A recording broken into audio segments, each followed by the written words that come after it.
Today we're going to talk about a problem where we need to calculate average velocity. And before we go into the problem, let's first review what average velocity is. So imagine we have 2 points, 1 and 2, and well, in this case we consider 1D problem. We have point 1 and point 2. The time corresponding to point 1 we call T1. The time corresponding to T2 to point 2 we correspond to T2. Now we have coordinates corresponding to those 2 points, and we also have velocities that corresponding to those 2 points.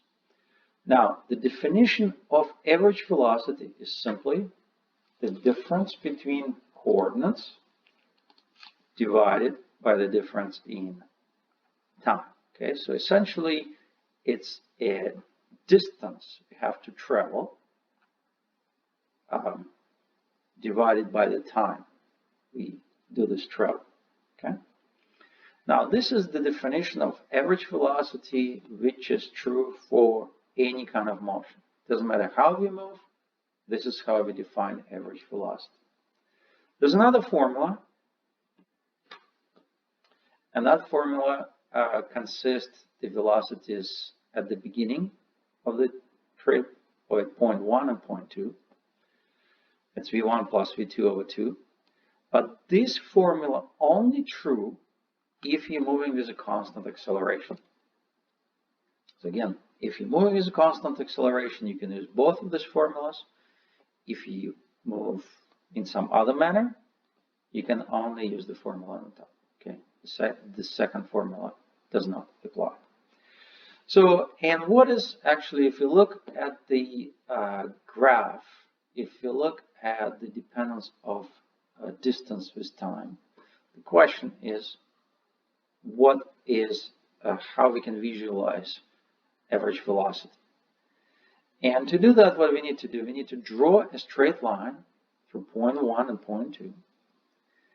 And the slope of this line will be average velocity.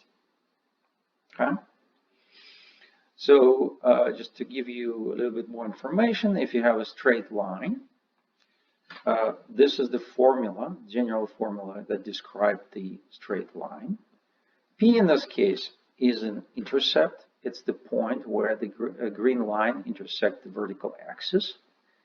And K, that sits here, is the slope. And that slope is our average velocity.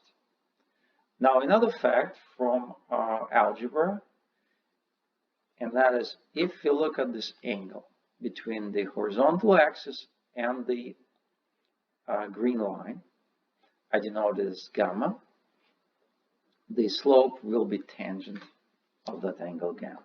All right? So that's pretty much all we need to know about average velocity. Well, I guess there's another fact we need to know, that average velocity will be between minimum velocity and the maximum velocity between these times, T1 and T2. Okay, so it cannot be below minimum, cannot be above the minimum, be above the maximum. That's another fact we need to know. So, and now let's go to our problem. The problem states this. A train travels between station A and station B.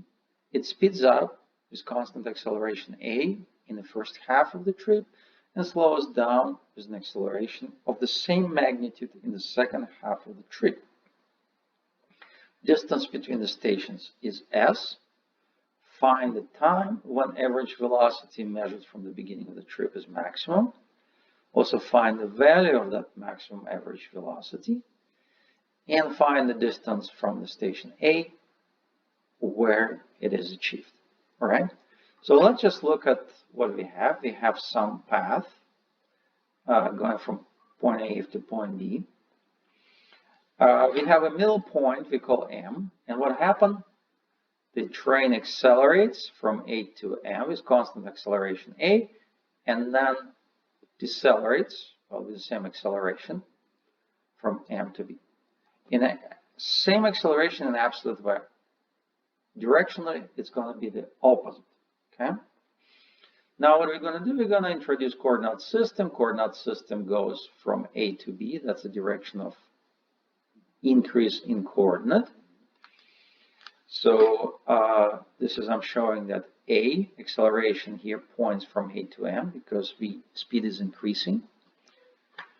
And on the way back, speed is decreasing, acceleration is opposite, pointing in opposite direction, it will be minus A. Now what this problem doesn't tell us, but it's assumed that the train stops at A and B. So it started at point A with velocity of 0 and comes to point B is also velocity 0. Now, overall, the trip from A to B is not with constant acceleration. But there are two regions, A to AM and MB, where we do have constant acceleration. Okay? And for these two periods, we can use our favorite formulas for constant acceleration case. And these formulas are this. So the first top formula is for coordinate, how it changes in time. And the second one for velocity, how it changes in time. Now, what do we have here? Alpha, I denote alpha as acceleration, just so we don't confuse this alpha with this A. Also, there are some things that have x naught, v naught, and t naught. And what t naught is the time, and that time really could be anything you want.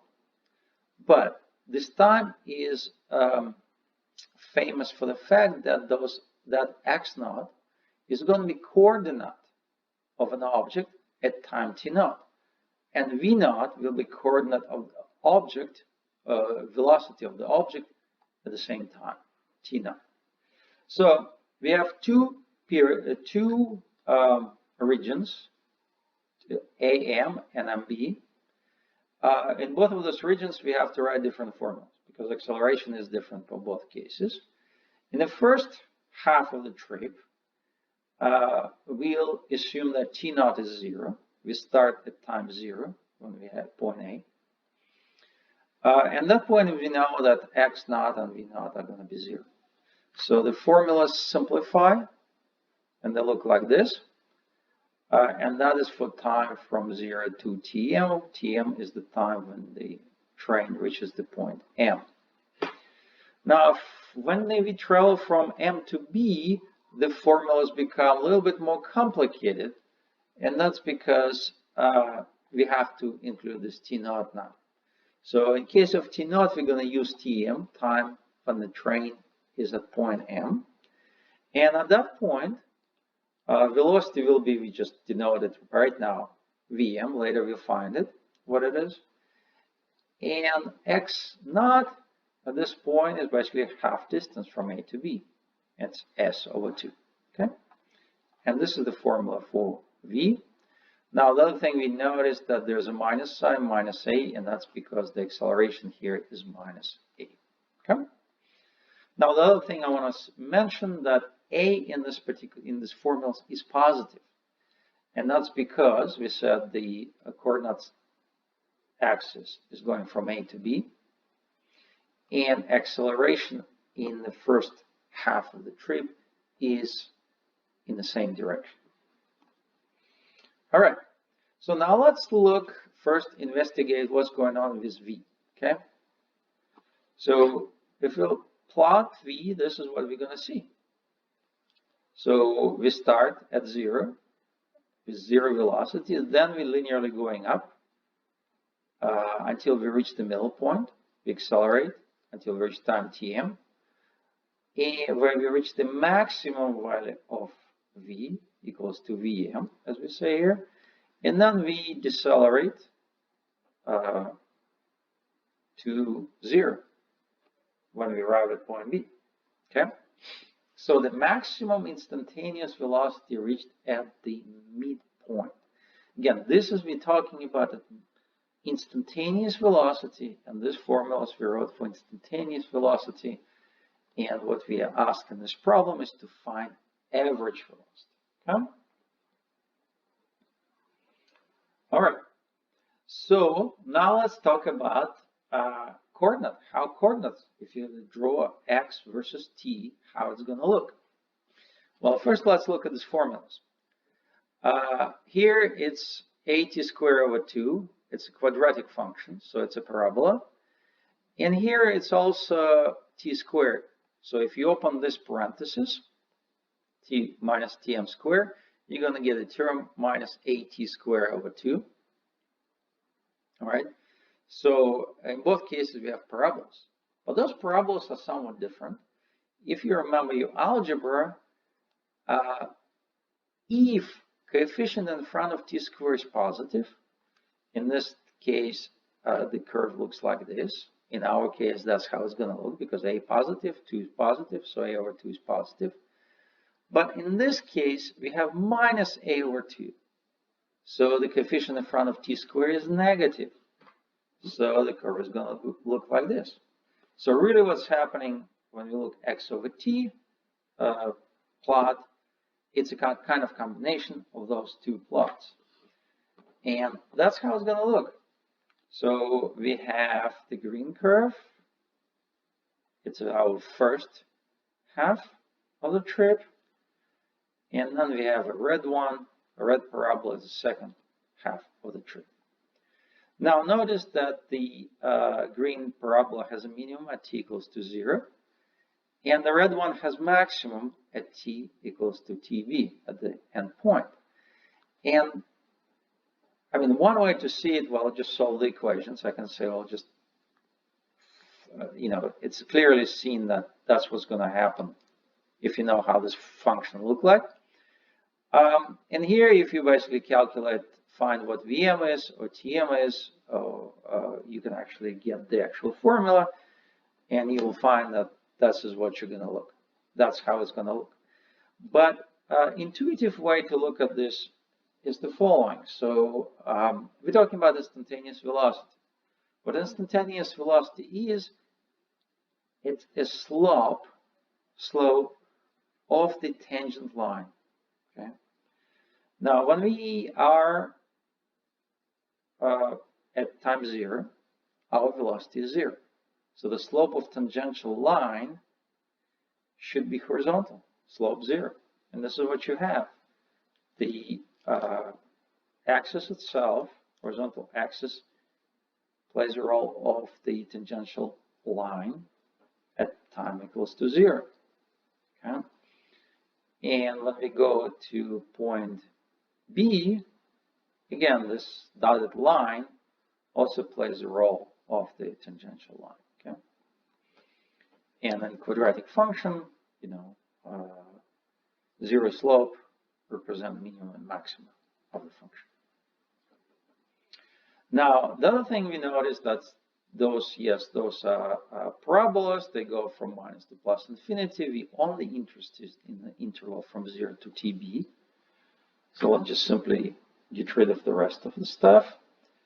And another thing I want to mention is about this middle point.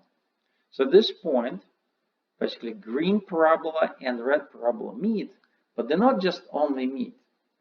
Actually, they meet in a smooth way. So really the slope of the green line right at this point equals to the slope of the red line at this point. It's something like this. So it's a slope of the tangential line in this point. And that's because, at this point we have specific velocity Vm, and the slope of this curve is our Vm. And if you look at this angle, well, the slope of this curve is the tangent of this angle, and that's equal to Vm. Okay, another way we can say that. So now the next thing I want to talk about is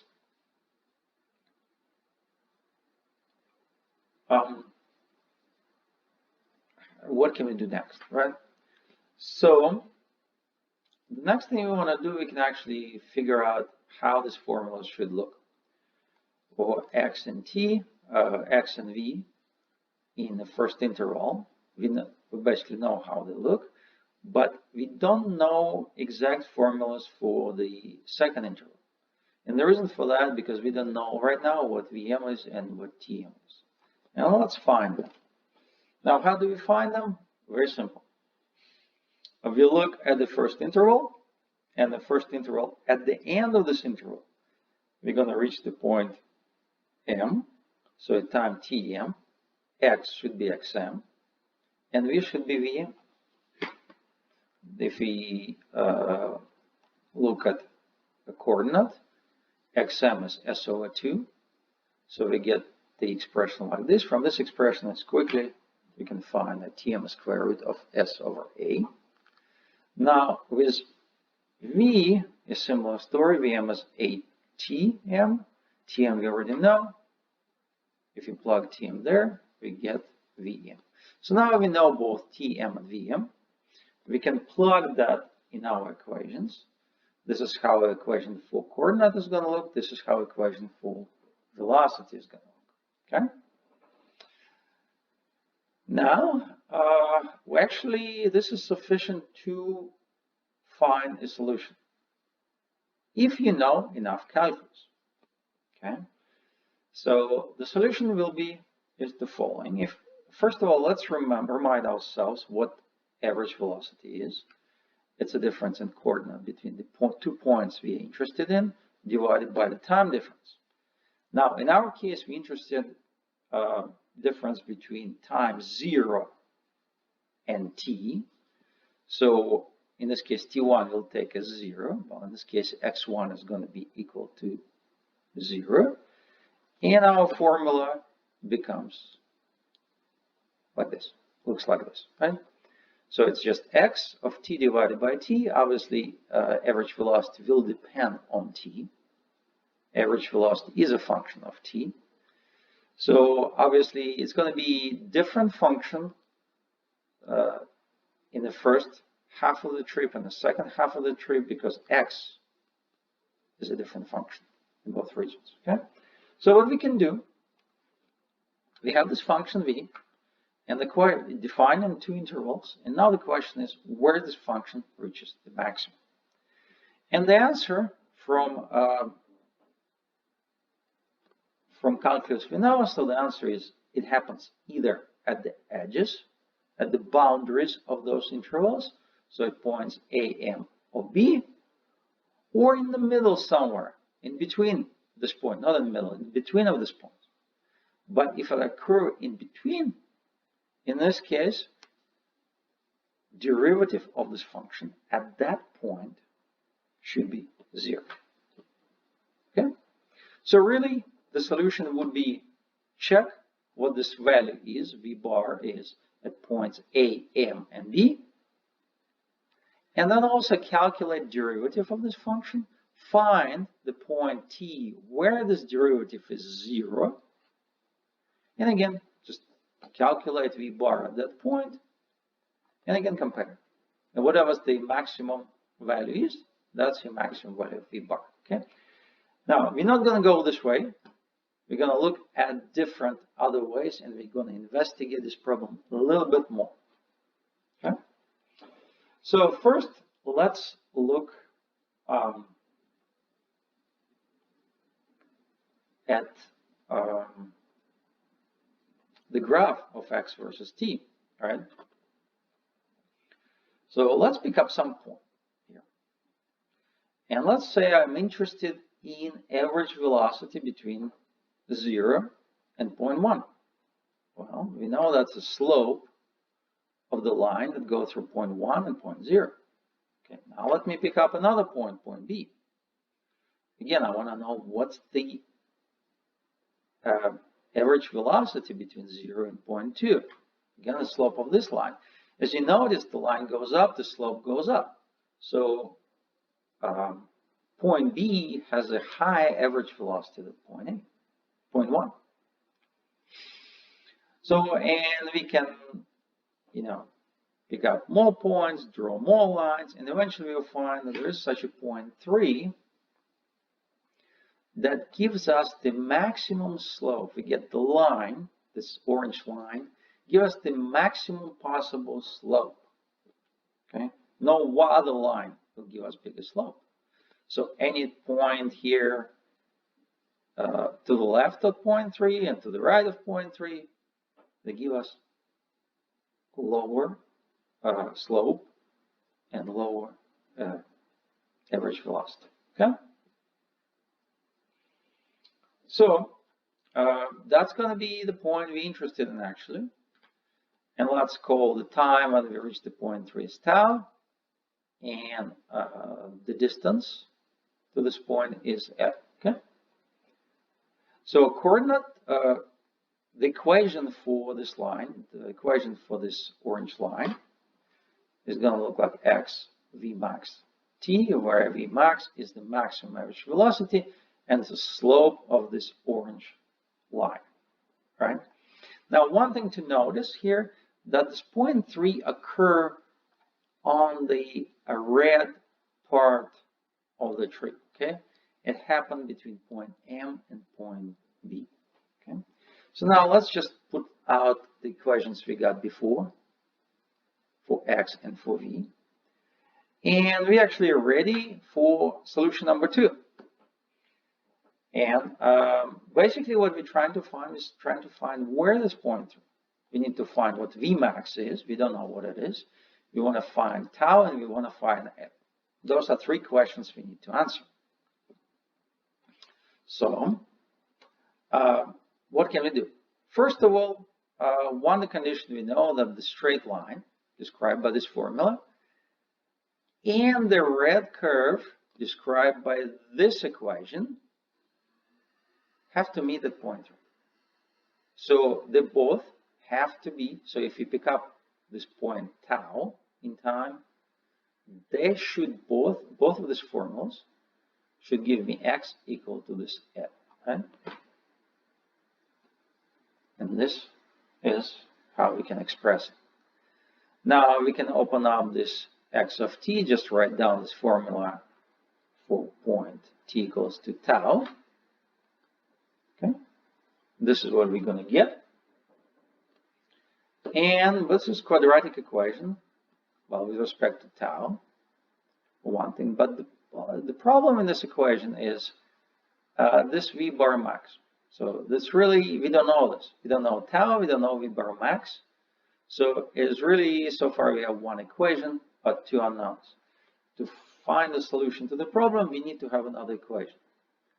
And another equation is, that's what separates, let's say, 0.3 from 0.2. And that is, at this point, the slopes of the red curve and the orange line coincide. Okay? The slope of the straight line, orange line, is this coefficient, v bar max. But the slope of the red curve is actually derivative of this function at this point. Now, but we also know that derivative of x is the velocity. Okay, so essentially what's happening here, the condition we need to put is that the slope of this orange line, v max bar, should be equal to velocity of an object at t equals to tau. Okay? And if you put v of tau here, we use this formula, this is what we're going to get. So now we got 2 equations and 2 unknowns, tau and v bar. And again, it's a solvable, it's non-linear system of equation and solvable. And like in the case of the solution number 1, I will not go into detail and solve this thing. I'll actually leave it for you. You can try to go by way number 1 or way number 2. But I'm going to go further and I'm going to talk about way number 3. And the reason why I want to talk about this way, why we don't stop, well, actually, if you know enough math, probably solution number 1 is going to be the easiest to do. The further down we go, the harder it becomes. But the reason why we're going this way is because originally this problem was proposed or was given to 9th graders. And for ninth graders, well, whoever come up with this problem, they could not assume that ninth graders know calculus. They don't know enough math to do this. So there got to be a way to solve this problem without resorting to calculus. And that's what we're going to look. Okay. Before we go into these details, we need to have some prep work. And the prep work will be, well, let's look at this orange line. Okay. In fact, well, here we're looking at the orange line only between the point TM and TB. But let's look at this line, how it's going to look from, say, minus to plus infinity. Okay? So this is how it's going to look. Okay? And this is our formula for this line. Right? And now what we want to do, we want to draw a straight line going from the origin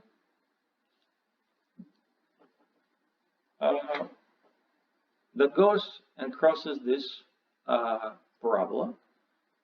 And as you can see, this parabola is crossed at 2 points. Right? Now we can increase the slope of the line. Okay. Well, parabola is going to go higher, but it still has 2 points of intersection. Now, and obviously, you can see that there's a point when this parabola is going to be high enough, so it's going to just touch. I'm sorry, the line is high enough that it's going to touch the parabola. Okay? If we increase the slope of this line even higher, we're going to get this green line that has no intersections with the parabola. Now, the general formula for all these straight lines is like this. X equals kt, where k is the slope, and that slope is going to be different for different lines. This gray line is going to have the lowest positive slope, k. Blue line is going to be higher, orange even higher, and green is even higher. Okay, and obviously you probably can see now that this is this orange line is the line we're interested in, and this point here is the point we're interested in our problem.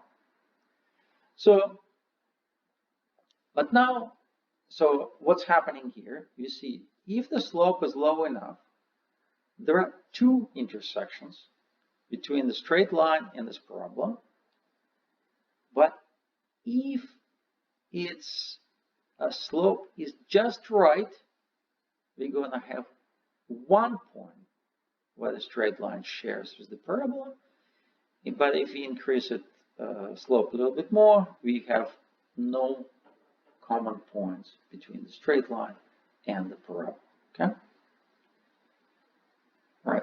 So now, how do we find the points of intersection? Well, that's the points, as we discussed in the previous slide, is the point, this point, this point, this point, where both straight line and parabola have the same coordinate. For the same t, there should be the same x. So essentially, we have to say this kt, x for this one, should be equal to x for this one at the same t. Okay? As you can see, this is quadratic equation. We can rewrite this equation to make it really obvious. And the next thing we want to do is we want to say, well, how do we solve quadratic equation? Now, this is something that's being taught in algebra. If I have a quadratic equation, at squared plus bt plus c, where a, b, c are constants. In this case, normally we have 2 solutions, and the solutions are described by this formula. One solution is plus sign, one solution is minus. Okay?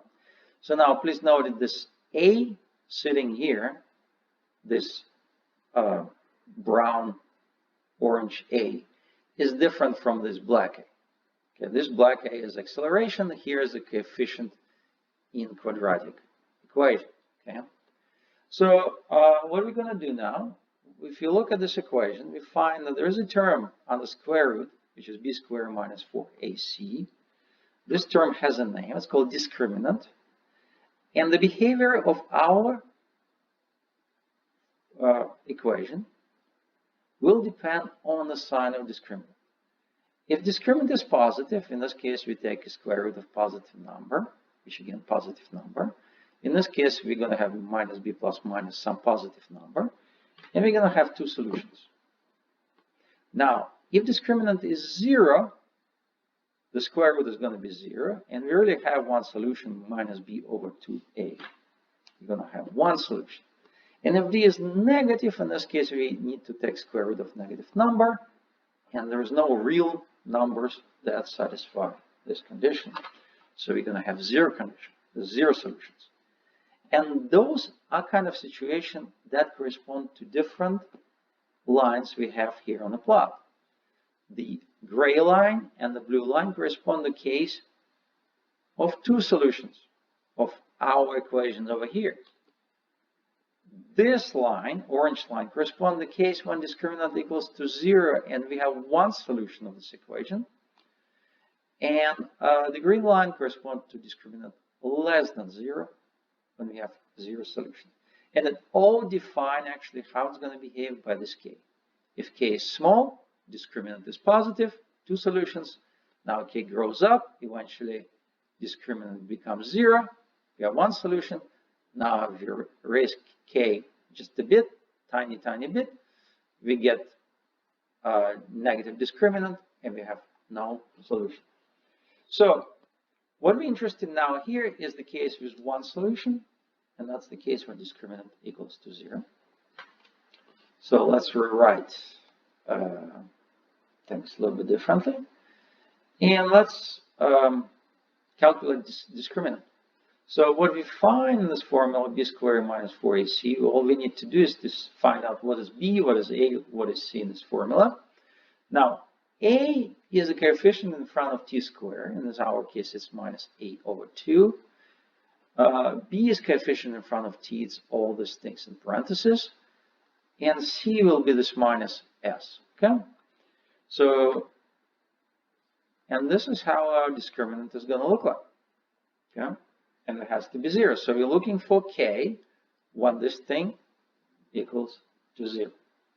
So if you open this parenthesis, rearrange the terms, we're going to get the equation like this, which is actually, again, quadratic equation only for k, not for t anymore, but for k, which we need to solve to find what k satisfies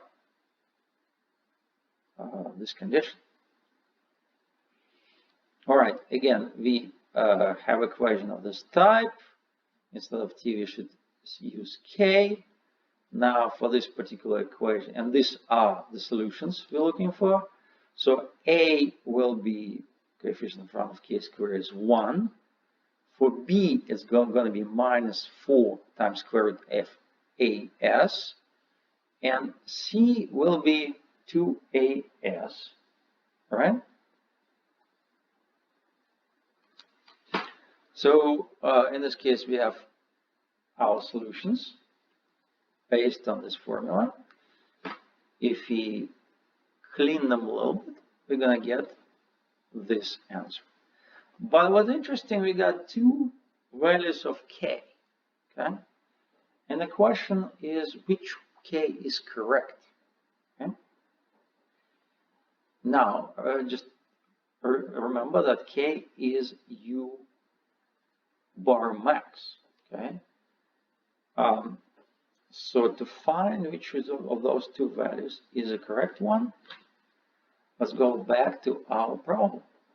Again, this is what we found on the previous slide. I replaced k with v bar max. And it has two values. Right? Which one should we choose?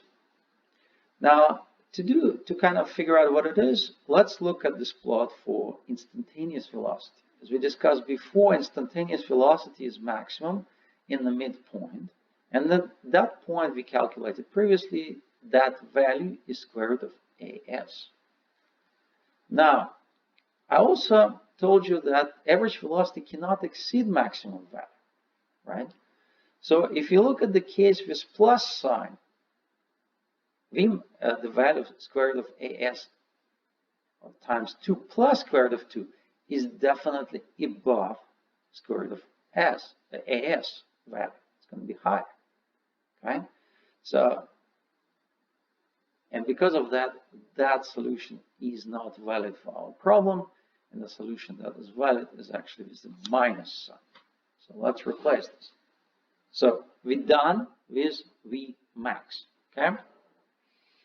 Now, the next question is, what is tau and what is L? Okay? How do we find those? Well, very, very simple, and actually in the same way as we found it last time. So we have this line, and we know the formula for this line. But we know actually, previously we just wrote it like this. We didn't know what Vmax was. Now we do know what Vmax is. So we can draw this line. But now we know that at this particular point, the straight line should coincide with the parabola, right?